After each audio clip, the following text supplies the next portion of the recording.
ಜಿಲ್ಲೆಯ ಸಮಸ್ತ ನಾಗರಿಕರಿಗೂ ನಮಸ್ಕಾರಗಳು. ನಾನು ಶರ್ಮಿಳಾ, ಹಿರಿಯ ಸಿವಿಲ್ ನ್ಯಾಯಾಧೀಶೆ ಹಾಗೂ ಜಿಲ್ಲಾ ಕಾನೂನು ಸೇವೆಗಳ ಪ್ರಾಧಿಕಾರ ಉಡುಪಿ ಜಿಲ್ಲೆಯ ಸದಸ್ಯ ಕಾರ್ಯದರ್ಶಿಯಾಗಿ ಕಾರ್ಯನಿರ್ವಹಿಸ್ತಾ ಇದ್ದೇನೆ.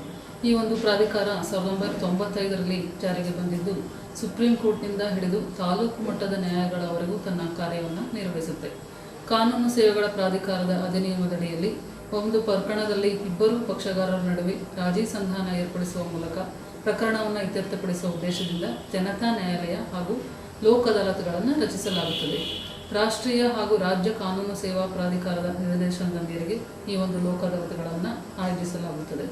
ಮತ್ತು ಕಳೆದ ಬಾರಿ ಆಗಸ್ಟ್ನಲ್ಲಿ ನಡೆದ ಲೋಕ್ ಅದಾಲತ್ನಲ್ಲಿ ನಾವು ಕಕ್ಷಿಗಾರರು, ವಕೀಲರು ಹಾಗೂ ಪ್ರಕರಣಕ್ಕೆ ಸಂಬಂಧಪಟ್ಟ ಎಲ್ಲ ಇಲಾಖಾ ಅಧಿಕಾರಿಗಳ ಒಂದು ಸಹಕಾರದಿಂದ 3244 ಪ್ರಕರಣಗಳನ್ನು ರಾಜಿ ಸಂಧಾನದ ಮೂಲಕ ಬಗೆಹರಿಸಿದ್ದೇವೆ.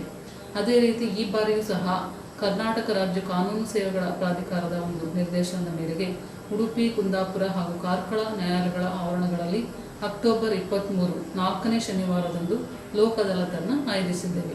ಈ ಲೋಕ್ ಅದಾಲತ್ನಲ್ಲಿ ಸಾಮಾನ್ಯವಾಗಿ ಮೋಟಾರು ವಾಹನ ಅಪಘಾತಕ್ಕೆ ಸಂಬಂಧಪಟ್ಟ ಪ್ರಕರಣಗಳು, ಭೂ ಸ್ವಾಧೀನ ಪ್ರಕರಣಗಳು, ಚೆಕ್ ಬೌನ್ಸ್ ಪ್ರಕರಣಗಳು, ಬ್ಯಾಂಕ್ನಲ್ಲಿ ಸಾಲ ವಸೂಲಾತಿ ಮಾಡುವಂತಹ ಪ್ರಕರಣಗಳು, ಕಾರ್ಮಿಕ ವಿವಾದಗಳು, ಗ್ರಾಹಕರ ವಿವಾದಕ್ಕೆ ಸಂಬಂಧಪಟ್ಟ ಪ್ರಕರಣಗಳು, ವೈವಾಹಿಕ ಹಾಗೂ ಜೀವನಾಂಶಕ್ಕೆ ಸಂಬಂಧಪಟ್ಟ ಪ್ರಕರಣಗಳು ಮತ್ತು ಜನನ ಪ್ರಮಾಣ ಪತ್ರಕ್ಕೆ ಸಂಬಂಧಪಟ್ಟ ಪ್ರಕರಣಗಳು, ಅಕ್ರಮ ಮರಳು ಸಾಗಾಣಿಕೆ ಸಂಬಂಧಪಟ್ಟ ಪ್ರಕರಣಗಳು ಹಾಗೂ ಕಾನೂನಿನಾತ್ಮಕವಾಗಿ ರಾಜಿಯಾಗಬಲ್ಲಂತಹ ಎಲ್ಲ ರೀತಿಯ ಕ್ರಿಮಿನಲ್ ಹಾಗೂ ಸಿವಿಲ್ ಪ್ರಕರಣಗಳನ್ನು ರಾಜಿ ಸಂಧಾನದ ಮೂಲಕ ಬಗೆಹರಿಸಲಾಗುತ್ತದೆ.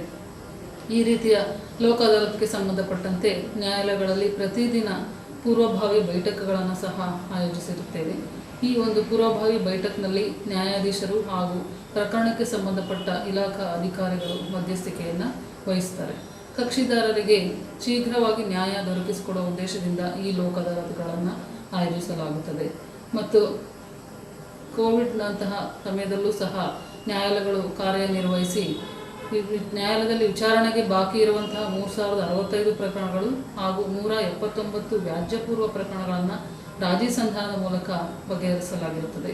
ಮತ್ತು ಕಕ್ಷಿದಾರರು ನ್ಯಾಯಾಲಯಗಳಲ್ಲಿ ಬಾಕಿ ಇರುವ ತಮ್ಮ ಪ್ರಕರಣಗಳನ್ನು ವಕೀಲರ ಮೂಲಕ ಅಥವಾ ಜಿಲ್ಲಾ ಕಾನೂನು ಸೇವಾ ಪ್ರಾಧಿಕಾರದ ಸಹಾಯವಾಣಿ ಮೂಲಕ ಸಂಪರ್ಕಿಸಿ ತಮ್ಮ ಸೂಕ್ತವಾದ ಮಾಹಿತಿಯನ್ನು ಪಡೆದು ರಾಜಿ ಸಂಧಾನದ ಮೂಲಕ ತಮ್ಮ ಪ್ರಕರಣಗಳನ್ನು ಇತ್ಯರ್ಥಪಡಿಸಿಕೊಳ್ಳಲು ಇದೊಂದು ಅವಕಾಶ ಆಗಿರುತ್ತದೆ. ಮತ್ತು ಈ ರೀತಿ ಲೋಕ್ ಅದಾಲತ್ನಲ್ಲಿ ರಾಜಿ ಸಂಧಾನ ಮಾಡಿಕೊಳ್ಳಲು ಕಕ್ಷಿಗಾರರಿಗೆ ಸೂಕ್ತವಾದ ಒಂದು ಮಾರ್ಗದರ್ಶನವನ್ನು ಸಹ ನೀಡಲಾಗುತ್ತದೆ. ರಾಜಿ ಸಂಧಾನದ ಮೂಲಕ ಪ್ರಕರಣವನ್ನು ಇತ್ಯರ್ಥಪಡಿಸಿಕೊಂಡಲ್ಲಿ ವಿವಾದವು ಇತ್ಯರ್ಥವಾಗಿ ಇಬ್ಬರೂ ಒಂದು ಗೆದ್ದ ಮನೋಭಾವದಿಂದ ಸಂತೋಷವಾಗಿರಬಹುದು ಮತ್ತು ಇಬ್ಬರ ಸಂಬಂಧವು ಉಳಿಯುತ್ತದೆ. ಈ ರೀತಿ ಲೋಕ್ ಅದಾಲತ್ನಲ್ಲಿ ರಾಜಿ ಸಂಧಾನದ ಮೂಲಕ ಪ್ರಕರಣವನ್ನು ಇತ್ಯರ್ಥಪಡಿಸಿಕೊಂಡಲ್ಲಿ ಅದರ ವಿರುದ್ಧ ಯಾವುದೇ ಮೇಲ್ಮನವಿ ಇರೋದಿಲ್ಲ. ಒಂದು ವೇಳೆ ನ್ಯಾಯಾಲಯಕ್ಕೆ ಸುಳ್ಳು ಮಾಹಿತಿಯನ್ನು ನೀಡಿ ರಾಜಿ ಸಂಧಾನ ಆದ ಪಕ್ಷದಲ್ಲಿ ಅದನ್ನು ಪ್ರಶ್ನಿಸಲು ಅವಕಾಶ ಇರುತ್ತದೆ.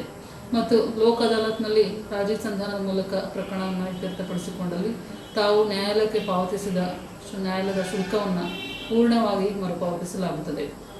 ಮತ್ತು ತಮಗೆಲ್ಲ ಗೊತ್ತಿರೋ ಹಾಗೆ ಈಗ ಕೋವಿಡ್ ಇರೋದ ಕಾರಣ ನ್ಯಾಯಾಲಯಕ್ಕೆ ಹಾಜರಾಗದೇ ಇದ್ದ ಪಕ್ಷದಲ್ಲಿ ತಾವುಗಳು ವಿಡಿಯೋ ಕಾನ್ಫರೆನ್ಸ್, ಆನ್ಲೈನ್, ವರ್ಚುವಲ್ ಮಾಧ್ಯಮಗಳ ಮೂಲಕ ಅಥವಾ ಖುದ್ದಾಗಿ ಹಾಜರಾಗುವ ಮೂಲಕ ನ್ಯಾಯಾಲಯದಲ್ಲಿರುವ ತಮ್ಮ ಪ್ರಕರಣಗಳನ್ನು ರಾಜಿ ಸಂಧಾನದ ಮೂಲಕ ಇತ್ಯರ್ಥಪಡಿಸಿಕೊಳ್ಳಲು ಸಹ ಅವಕಾಶವನ್ನು ಮಾಡಿಕೊಟ್ಟಿದ್ದೇವೆ.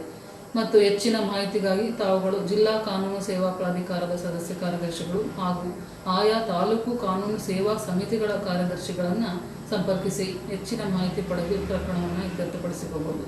ತಾವುಗಳು ಸಂಪರ್ಕಿಸಬಹುದಾದ ದೂರವಾಣಿ ಸಂಖ್ಯೆ 0820252355 ಆಗಿದ್ದು, ಈ ಒಂದು ದೂರವಾಣಿ ಸಂಖ್ಯೆಯನ್ನು ತಾವು ಕಚೇರಿ ಸಮಯದಲ್ಲಿ ಸಂಪರ್ಕಿಸಬಹುದು. ಮತ್ತು ಸಾರ್ವಜನಿಕರು ತಮ್ಮ ನ್ಯಾಯಾಲಯಗಳಲ್ಲಿ ಬಾಕಿ ಇರುವ ಹಾಗೂ ವ್ಯಾಜ್ಯಪೂರ್ವ ಪ್ರಕರಣಗಳನ್ನು ರಾಜಿ ಸಂಧಾನದ ಮೂಲಕ ಅತಿ ಶೀಘ್ರವಾಗಿ ಮತ್ತು ಕಡಿಮೆ ಖರ್ಚಿನಲ್ಲಿ ಇತ್ಯರ್ಥಪಡಿಸಿಕೊಳ್ಳಲು ಇದೊಂದು ಸುವರ್ಣ ಅವಕಾಶವಾಗಿದ್ದು ತಾವೆಲ್ಲರೂ ಸದುಪಯೋಗಪಡಿಸಿಕೊಳ್ಬೇಕು ಅಂತ ನಾನು ಈ ಮೂಲಕ ಕೋರ್ತೇನೆ. ಉಡುಪಿ ಜಿಲ್ಲಾ ಜನತೆಗೆ ಲೋಕ್ ಅದಾಲತ್ ಬಗ್ಗೆ ಮಾಹಿತಿ ನೀಡಲು ಅವಕಾಶ ಮಾಡಿಕೊಟ್ಟಂತಹ TV ಚಾನಲ್ ಅವರಿಗೆ ಹಾಗೂ ವೀಕ್ಷಕರಿಗೆ ನನ್ನ ನಮಸ್ಕಾರಗಳು.